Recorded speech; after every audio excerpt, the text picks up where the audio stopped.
ወዳጄ ከቅጥር ሕይወት የሚያወጣ ደረጃ በደረጃ የሚመራ ፍኖተ ካርታ ይኸውልህ።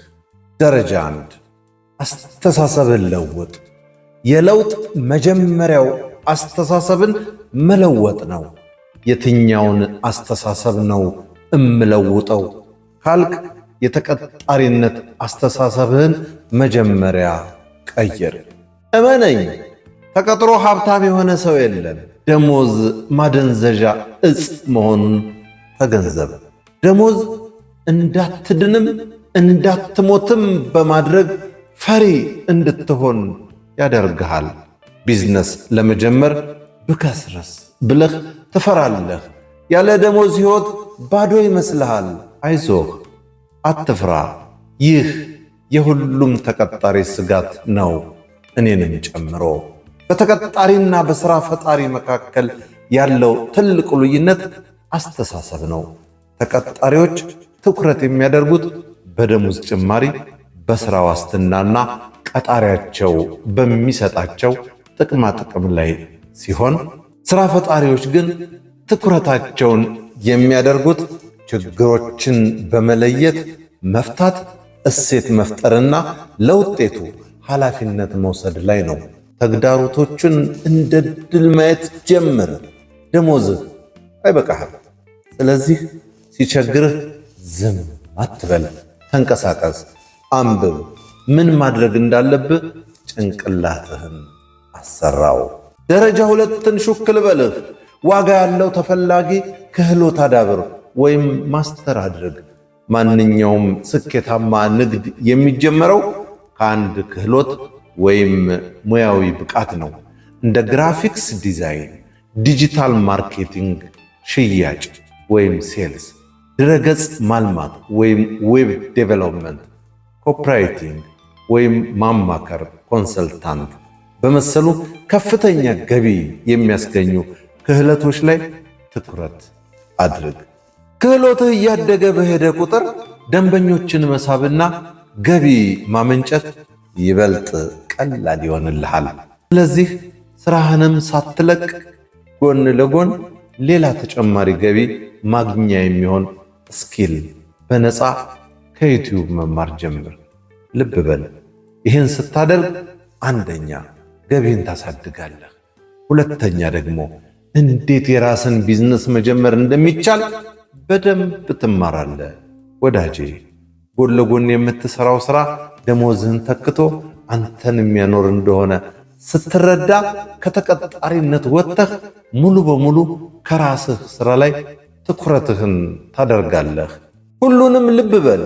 ደሞዝህን ለቢዝነስህ እግር መትከያ አድርገው።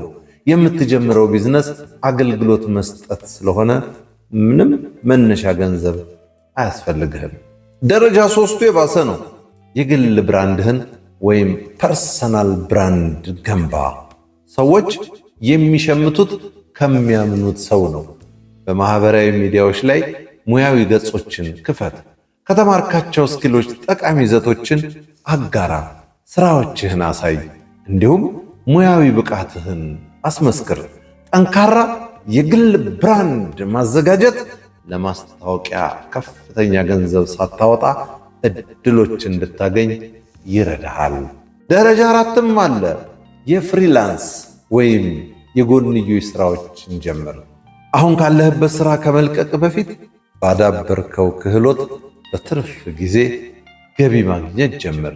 ከትናንሽ ደንበኞች ጋር ስራ፣ ፕሮጀክቶችን አጠናቅ እና ከደንበኞች ጋር እንዴት መገናኘት እንደምትችል ተማር።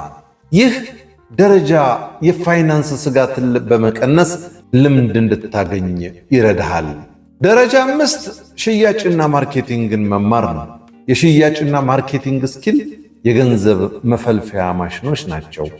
ሁሉም ድርጅት በሚባል ደረጃ ደንበኛ የሚያመጣለትና ማርኬቲንግ የሚሰራለት ሰው በጣም ይፈልጋል። ብዙ ተሰጥኦ ያላቸው ሰዎች ደንበኛ ማግኘት ስለማይችሉ ብቻ ይከስማሉ።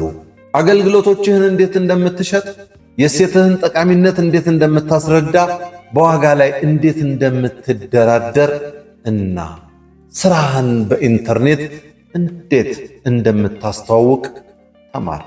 ሽያጭና ማርኬቲንግ ክህሎትን ወደ ገቢ የሚቀይሩ መሳሪያዎች ናቸው። እነዚህን ስኪሎች ስታዳብር የንግድ ድርጅቶችን በአሪፍ ክፍያ ታግዛቸዋለህ። ገቢህም እያደገ ይሄዳል። የተለያዩ ገቢ ምንጮችን ፍጠር። በአንድ ደንበኛ ወይም በአንድ ሥራ ላይ ብቻ ከመደገፍ ይልቅ የገቢ ምንጮችህን አውጣጣ ወይም ዳይቨርሲቲ አድርግ። የተለያዩ አገልግሎቶችን አቅርብ። ዲጂታል ምርቶችን ፍጠር። ስልጠናዎችን ስጥ ወይም ተደጋጋሚ የገቢ መስመሮችን ወይም ሪኩሪንግ ሬቨኑ ገንባ። ብዙ የገቢ ምንጮች መኖር የንግድህን መረጋጋት ይጨምራሉ። አሰራሮችን ወይም ሲስተምስ ዘርጋ።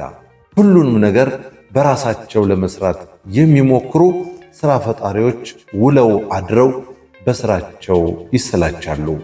ለኮሚኒኬሽን፣ ለፕሮጀክት አስተዳደር፣ ለደንበኞች አገልግሎትና ለፋይናንስ የሚሆኑ የአሰራር ስርዓቶችን ወይም ሲስተምስ ዘርጋ።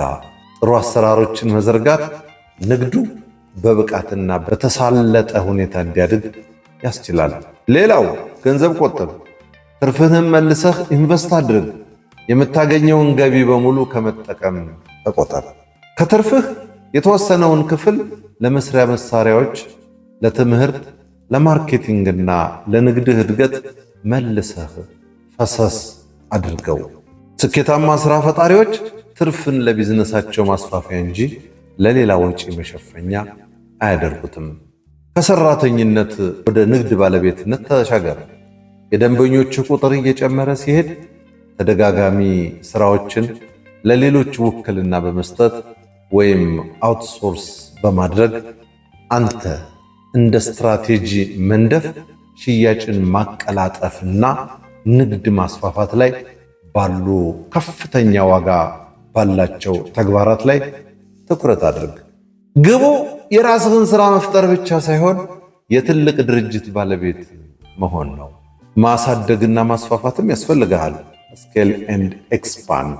ንግድህ ትርፋማ ከሆነ በኋላ በአጋርነት ሰራተኞችን በመቅጠር አገልግሎቶችን በማስፋፋት ወደ አዲስ ገበያ በመግባት ወይም ምርቶችን በመፍጠር ንግድህን የምታሳድግበትን ዕድል ፈልግ። እድገት የሚመጣው ብዙ ሰዎችን በማገልገልና የላቀ እሴት በማቅረብ ነው። ሲጠቃለል ተቀጣሪ ጊዜን በገንዘብ ይለውጣል። ሥራ ፈጣሪ ደግሞ ከግል ጊዜው ባለፈ እሴትና ገቢ የሚያመነጩ ስርዓቶችን ወይም ሲስተምስ ይዘረጋል። አንተስ መቼ ከቅጥር ሕይወት መውጣት አሰብክ? ሀሁ ዲጂታል እንዳዘጋጀው በለጠ ሸቴ ዘሀገረ ኢትዮጵያ እንዳቀረበው